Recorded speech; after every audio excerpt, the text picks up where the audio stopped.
Today's book is by Oliver Jeffers, and it's called This Moose Belongs to Me. Wilfred owned a moose. He hadn't always owned a moose. The moose came to him a while ago, and he just knew that it was meant to be his. He thought he would call him Marcel.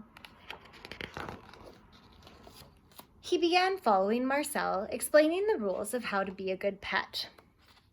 Much of the time, it seemed as though the moose wasn't listening to him, but Wilfred knew he was, mostly because he followed rule number 4 very well, not making too much noise while Wilfred plays his record collection. Sometimes the moose wasn't a very good pet. He generally ignored rule number 7, going whichever way Wilfred wants to go. The moose had a very good sense of direction, and Wilfred did not.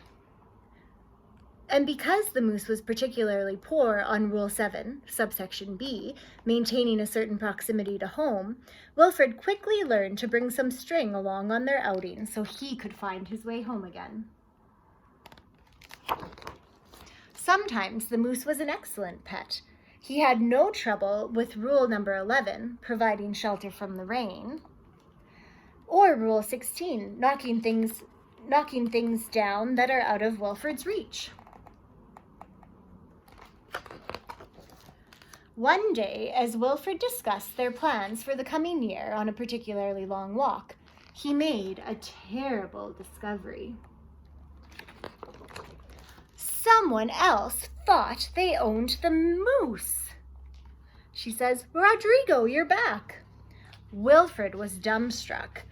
This moose was Marcel, not Rodrigo. The old lady was mistaken, and Wilfred thought it only proper that he corrected her. "This moose belongs to me," he explained. And to prove it, he called Marcel. But the moose did not respond. He seemed more interested in the old lady.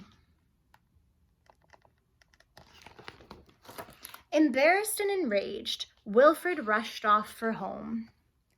But in his haste, and miles from anywhere, he tripped over his string and got all tangled up. And there he lay. Wilfred was beginning to get a little bit worried. It was past his home time now, and the monsters would be out soon. He had just ruled out the last of his options when along came the moose and performed Rule 73 brilliantly, rescuing your owner from perilous situations. All was forgiven, and perhaps, Wilfred admitted, he never really owned the moose anyway. With that in mind, he and the moose reached a compromise. The moose would agree to all of Wilfred's rules whenever it suited him. And then at the very end, this guy says, "Dominic, you're back, and you brought me an apple."